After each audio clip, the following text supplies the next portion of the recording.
ഇങ്ങനെ ഇങ്ങോട്ട് ഇറങ്ങാനാ പറഞ്ഞേ? ഞാൻ വരുന്നില്ല. എന്റെ വീട്ടുകാരെല്ലാരും കൂടി സദ്യ ഒരുക്കി കാത്തിരിക്കുക. നേരെ ഉച്ചയായി. അവിടെ വന്നിട്ട് എല്ലാവരും മുന്നിൽ വെച്ച് എന്നെ കുറ്റപ്പെടുത്താനല്ലേ? ഇതൊക്കെ എന്റെ മോളെ എന്താ കുറ്റം പറയാനാ? ഇത്രയും നല്ല മോളെ ആർക്ക് കിട്ടും? തമ്പുരാനെ. അനിയത്തിമാരുടെ മക്കളൊക്കെ അവിടെ കാണുകയെ. അപ്പൊ അവരെ വെച്ച് എന്നെ കമ്പയർ ചെയ്യണ്ടേ അമ്മച്ചി? ഒന്നും പറയാനില്ല. അമ്മയുടെ മോള് തന്നെ അമ്മയ്ക്ക് വലുത്. ഉറപ്പാണേ? അയ്യോ അതൊക്കെ ഇപ്പോഴാണോ വരുന്നത്? എന്റെ പൊന്നുമോളെ ഇവിടെയും കെട്ടി ഒരുക്കി കൊണ്ടുവരണ്ടേ?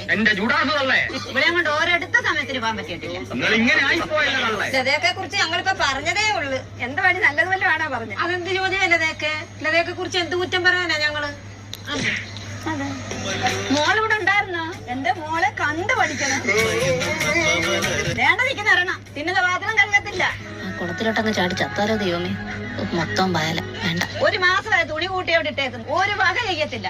ഭൂമി പിളർന്ന് താഴോട്ടങ്ങ് പോയായിരുന്നെങ്കിൽ. എന്റെ പൊന്നുമാതിരി ഞാനൂടെ അങ്ങോട്ട് വരട്ടെ. അക്ക മെന്തിക്ക് ഇങ്ങനെയൊക്കെ കെട്ടിക്കാത്ത അക്ക നിൽക്കുമ്പോ എങ്ങനെ ഞാൻ ഇന്നും കൂടുതൽ